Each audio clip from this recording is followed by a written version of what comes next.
when I was a kid for about Oh, 4 years, and I okay. was I was decent. I mean, I stopped, I think, around junior high just because I liked girls and I wanted to, get out.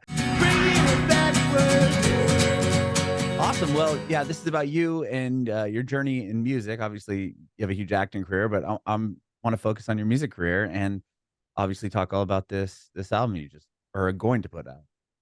Yeah, cool. Sweet. So you're originally from Ohio, is that what I read? Yeah, I'm from Columbus. I was just there this weekend. I played a great show Friday Yeah, night. hometown show. I saw that. Yeah, yeah, it was really fun. That's awesome. What was it like? Bexley, is that where I saw the suburb that you were from? Yeah, yeah, yeah. That was my town. But like I said at the club the other night, it's like everything in Columbus is 10 to 15 minutes from every other place. It's like not Okay. New York or LA. It's just like every place is really close. And if you're from anywhere in Columbus, even kind of outlying areas, you still feel this allegiance to the place. Kind of Sure. gets under your skin. Yeah, I was born in San Diego, but I was like this close to being born in Dayton, which is fairly close, Oh, I think, to where really? you grew up. Yeah. A lot of people were born in Dayton for some reason. It's a popular place to be born. Yeah, my family's from Cleveland, and then my dad got a job out of college in Dayton, and my mom was 9 months pregnant with me. I was born in September, and she finished up the school year, and then moved to San Diego, and I was born like within a month. So I Oh, was like okay. But so close. my parents are from Cleveland too, both of Oh, them. awesome. That's Yeah. cool. What, like a suburb of Cleveland? They're from the east side, like University Heights, Cleveland Heights. Okay. Yeah, yeah. Yeah, my family's from the west side then. That's Okay. awesome. Yeah.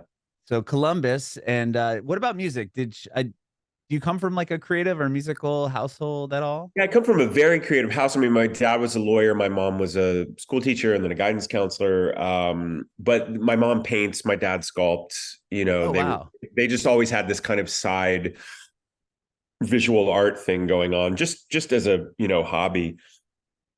But they're both quite good. And my mom was a singer, and it was a musical household. I mean, there was classical music, there were show tunes, there were my dad loved Bob Dylan and Jim Croce, and my mom was John Denver and Peter Paul and Mary and Judy Collins. And so there was a lot of like folky guitar kind of singer-songwriter stuff going on in the house. Simon and Garfunkel, Beatles, obviously. So I think I grew up with an ear or like a taste for like kind of open chords and like great storytelling in Mhm. songs. Um, and it wasn't until I started making my own music. I mean, I knew where my taste took me, but it wasn't until I started making my own music and actually started getting asked about my musical influences that I really went back in the vault and kind of looked at like how I was brought up or what kind of music was in the house when I was growing up. Was that kind of what you gravitated towards when you started writing songs? Because I mean, your songs are have all that, right? I mean, the lyrical Yeah. depth, and they have that folky, like acousticy Yeah. sound, but there's other elements in there, of course, but I feel like that's kind of the realm you're in right now.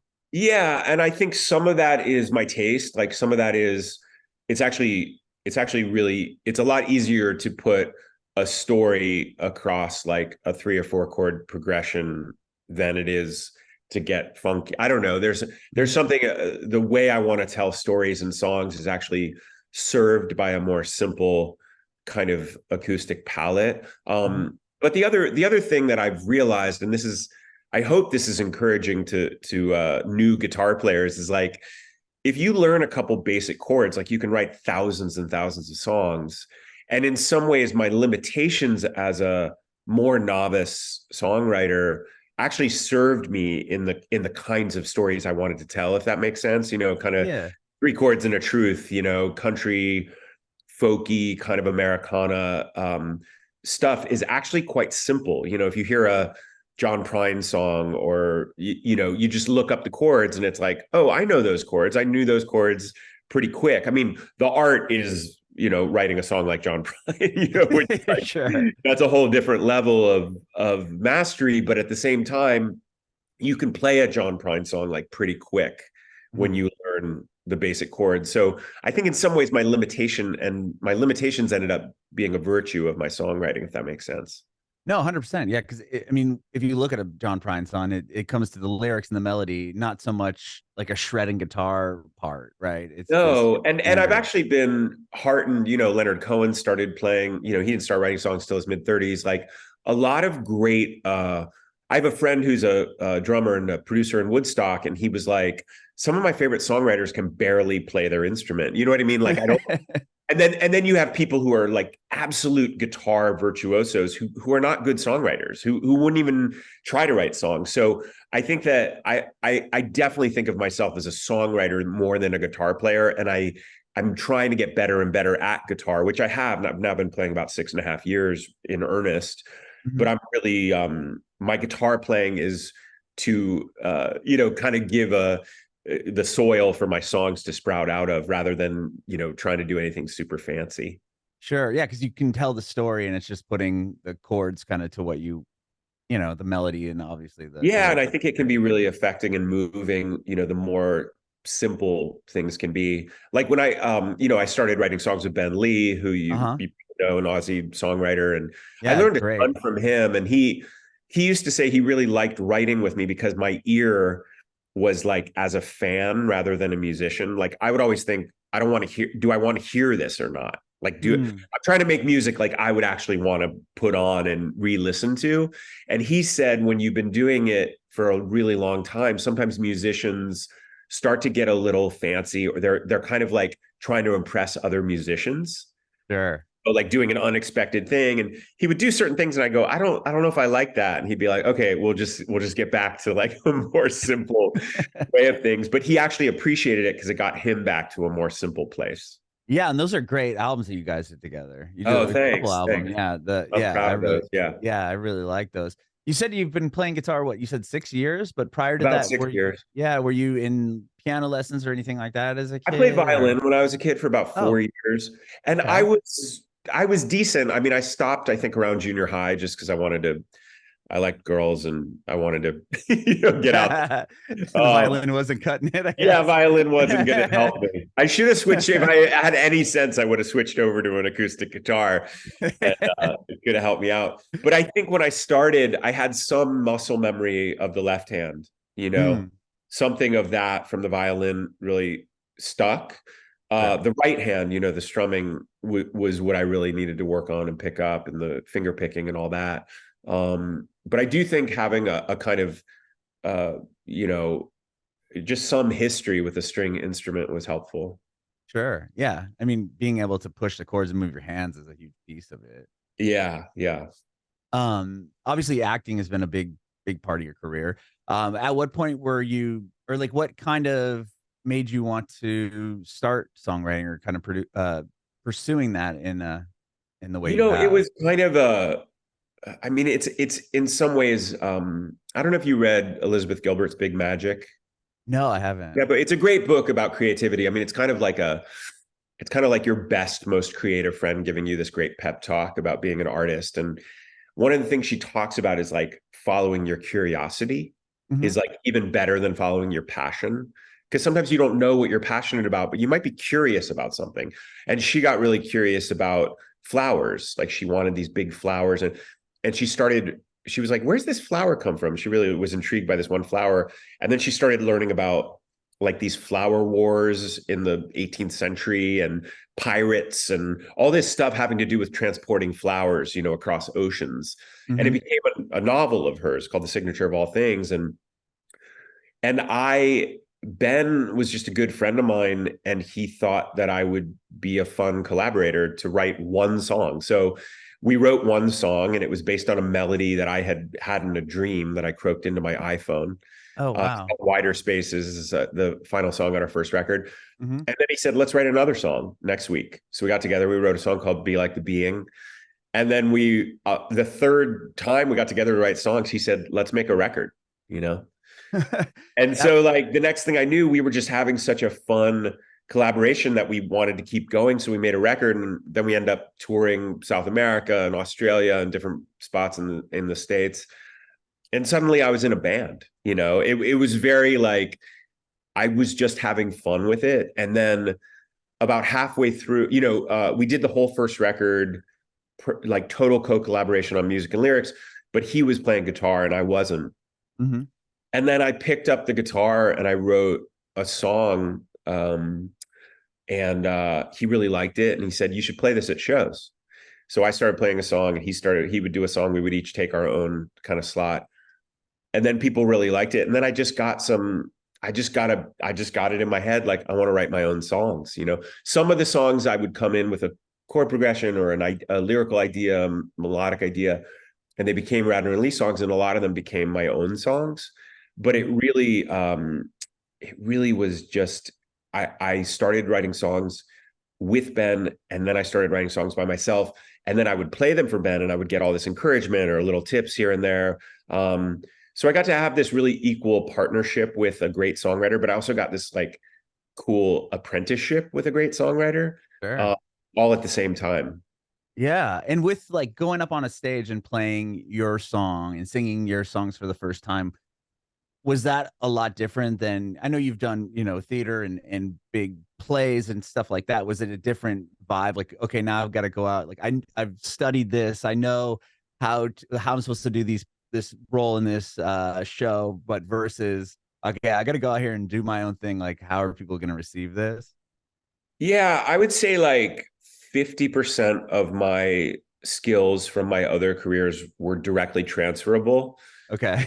50% were like I had to learn completely new. So I understood how to be in front of an audience, how Sure. to speak into a microphone. The in-between song patter came very easily to me. Okay. And even just being vulnerable in public and sharing a personal kind of thing, that was okay for me. What was new for me was holding a guitar, the technical aspects, being relaxed enough to strum in rhythm, to finger pick where my fingers wouldn't be too nervous. And, there were just certain technical things that I had to pick up.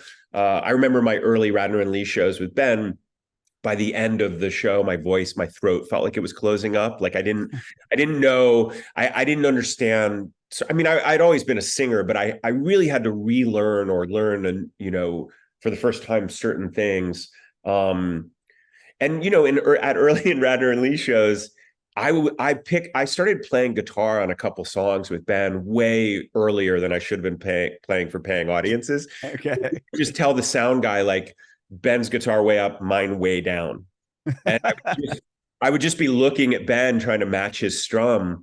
But it was kind of amazing because it thrust me out. I don't know. I almost feel like it's like a baby bird or something where you just like kick them out of the nest and they're like, they have to fly or something. Right. Yeah. Here you go. Figure it out. They'll figure it out. Or you throw someone in the water. It's like, okay, I guess I'm swimming now. Sure.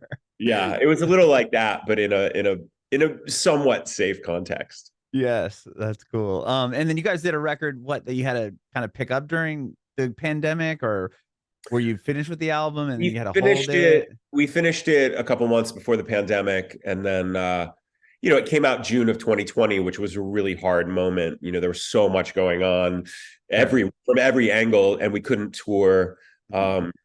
I wonder, I think Golden State, our second record, I'm so proud of that record. I think there's some amazing songs on there, and I wish we could have taken it on the road. Maybe we will one day. Mm-hmm. And then you did that's after that is when you did your first solo album, or the EP. Yeah, right? I did an EP with my buddy Ryan Dillmore, who produced the first Radnor and Lee record. We did a 5-song EP called One More Then I'll Let You Go. That I think that came out in spring of 2021. Mm-hmm. And then, I was just backlogged with so much music, and that's why we have a double album for this one. I had a ton of songs. Yeah. So you took your from the story I read was you and your dog headed out to Nashville, went and recorded the album. What kind of sparked the whole idea to do this? Well, I was going through a breakup of a pretty significant relationship, and for reasons that I won't go into, I couldn't really be in LA. Like, my ex was still in my house because she was living with me. And so I went to Columbus, Ohio, and my parents were in California. So my childhood home was empty, and I was just kind of, nursing my wounds, and I was sad and I was angry and I was just kind of confused about everything. And my buddy Kyle Cox, who's a great Nashville songwriter who I've written a lot of songs with, he just one day was like, why don't you come to Nashville? Like you have this window in your schedule. I had some acting work maybe coming up in New York, but he was like, why don't you come to Nashville? We'll record a bunch of your songs. And our other friends, Corey Quintard and Jeremiah Dunlap, were free. And they were like, we'd love to work on some music with you. So I took my dad's car and I had my dog Nelson with me, and we, just drove out to Nashville. I got an Airbnb. We turned it into a studio for a month. And I just lived there and made this record with these guys. And it was heaven. It was like, it really pulled me out of that funk I was in. I ended up halfway through, I had gone to New York for this thing my buddy invited me to, and I met this woman who I'm now engaged to. Oh, wow. Congratulations. Like thanks. Halfway through the recording of this, I met my future wife. So it feels like that time in Nashville feels very significant musically, but also personally. Sure. Did that like kind of change the course of the album? It sounded like in the beginning, it was like, you're in this kind of deep, dark place, and then you go to Nashville and you're recording the album, and then halfway through you find this person that's going to be your wife. And did you come back to have to finish, or like to finish the album, or? Yeah. So I did 2 weeks, met her, and then 2 more weeks afterwards.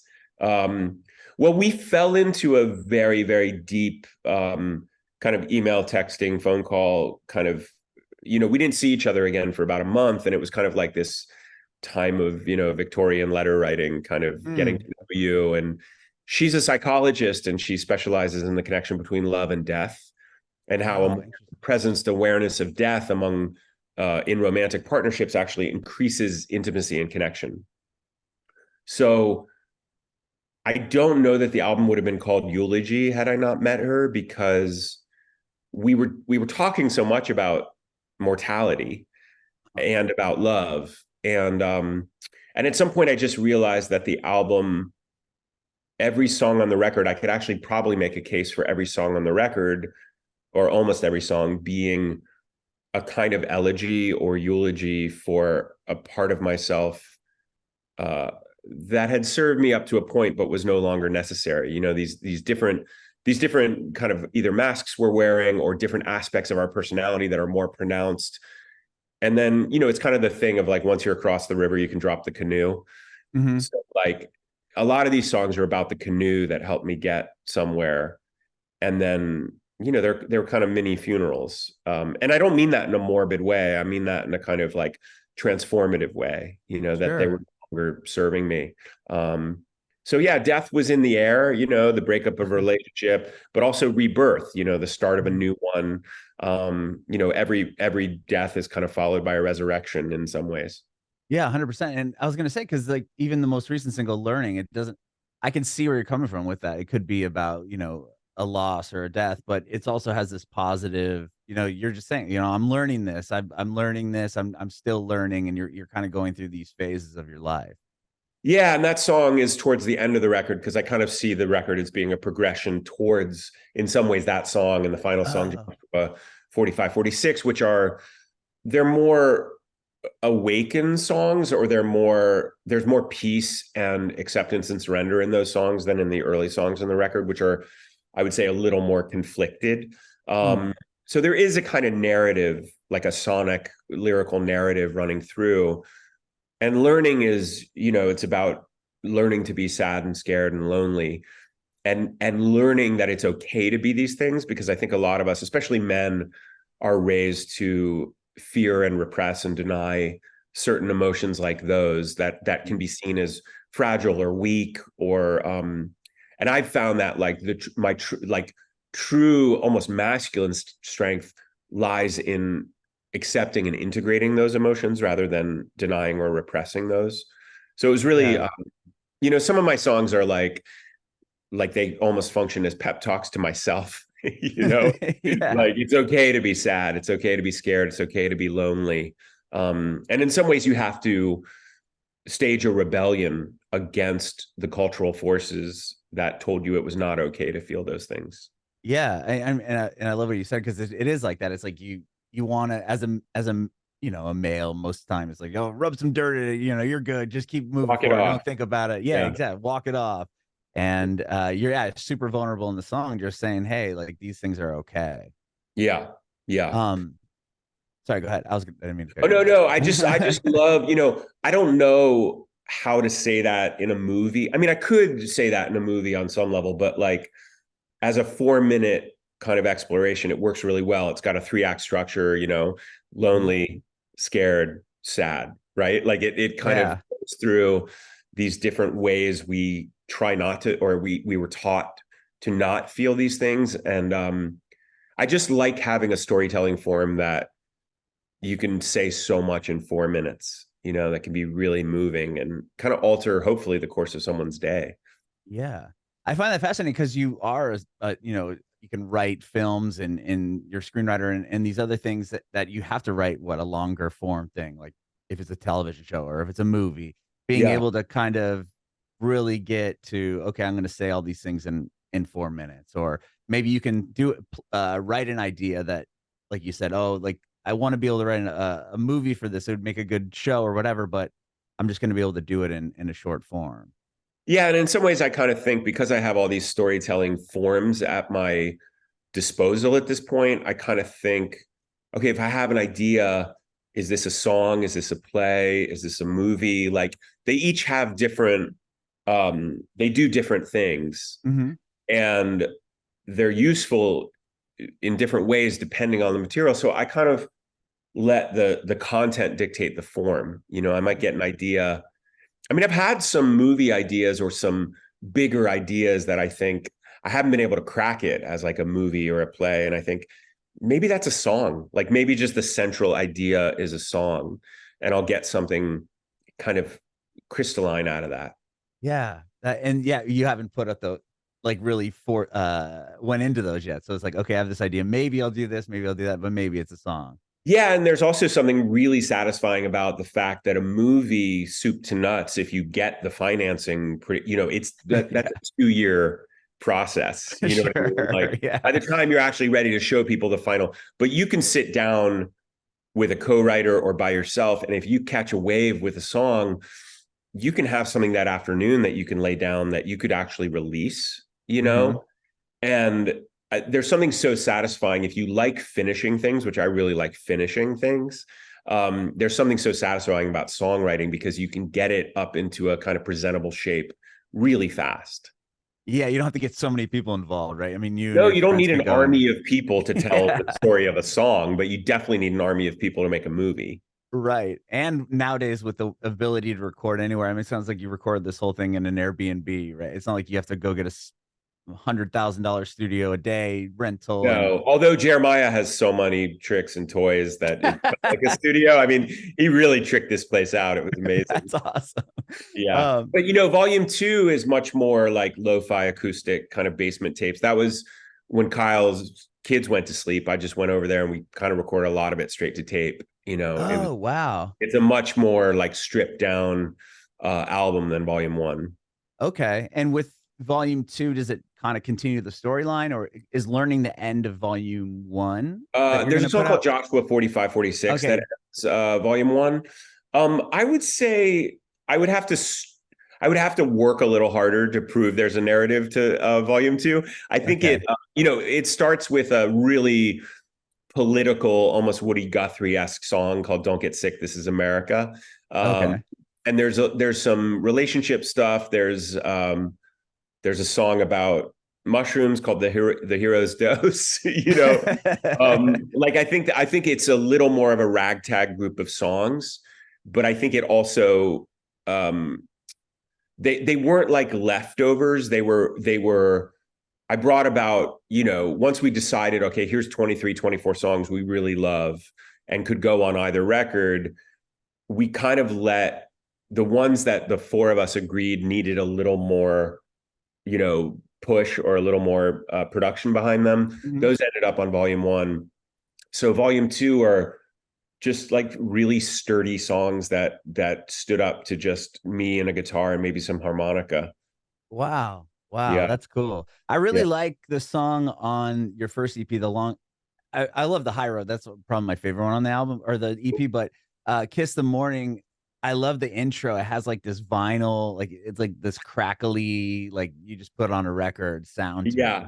Yeah, that was Ryan Dillmore. That was his idea, and I loved that. I think it's so cool. It makes it feel, even though everything's digitized now, it still gives it like this analog warmth. Yeah, yeah. I was wondering if it's gonna kind of have that similar. I mean, if you recorded the tape in the second album, is it gonna have kind of that rawness to it? Yeah, yeah, yeah, definitely. Like at one point you hear me just talk to my dog, before That's a track. awesome.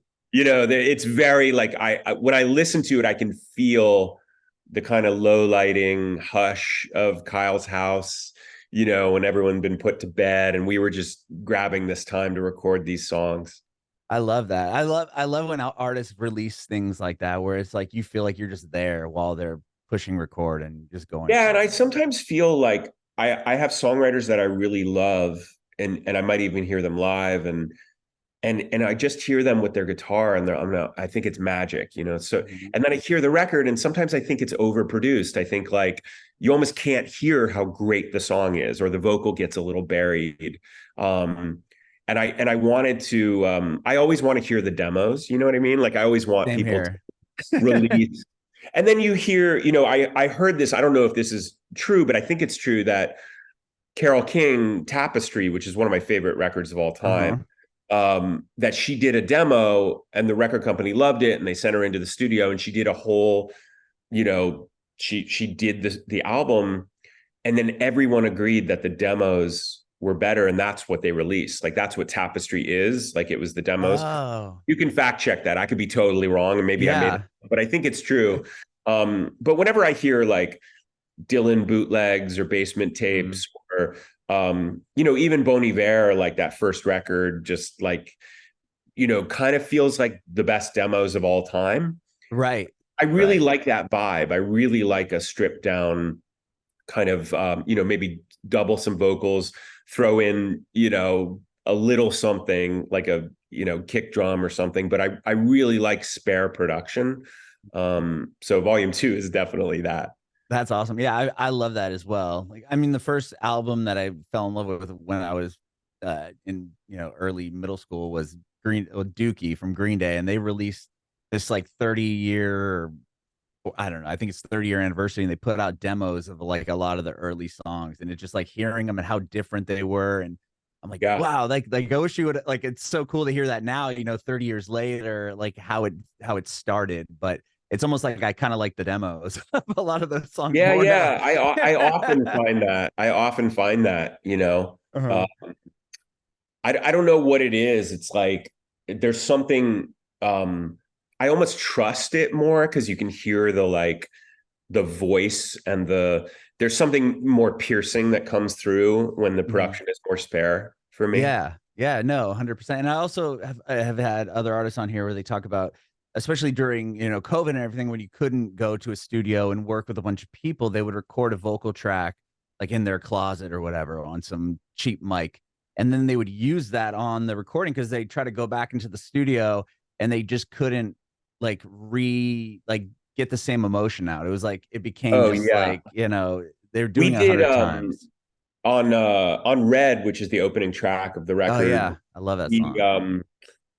we did a scratch vocal, kind of like put together a demo, and it was on like the crappier mic. Like it wasn't, I wasn't in the kind of vocal booth when we did Mhm. that. And we tried to record a more proper vocal, and we kept coming back to the demo vocals, and we're like, these are actually perfect. Like we flew in a couple of little bits, but it's mostly that demo vocal that we ended up with. And I always love when that happens. Yeah, because like trying to recreate the same emotion, I would imagine being difficult in certain things in certain Yeah, songs, especially if you you got to grab captured it it. where the magic was. You got to grab it where and when the magic was happening. Yeah, 100%. Well, I can't. Yeah. You got some shows coming up. I know you're doing another sold out one, and you playing LA and a bunch of places. And you were just here in Nashville. I wish I would have went, but or not that long ago. I'm You played the actually, I don't know if basement. they've announced it yet or if I am doing Bluebird. I have a couple of songwriters. Really? joining me. Oh, I I don't didn't know if see we can that one. announce it yet, but keep an eye out for it. I will definitely do that because I want to come. I want to come see you because I think you're, yeah, awesome. Not only your acting career, but I love your music. Thanks, Um, man. yeah, and I appreciate your time, Josh. Thank you so much for doing this. Yeah, thanks for having me. Yeah, And I yeah. have one more question for you before I let you go. I want to know if you have any advice for aspiring artists. That could be, actors or songwriters, really. Yeah, I mean, so much. One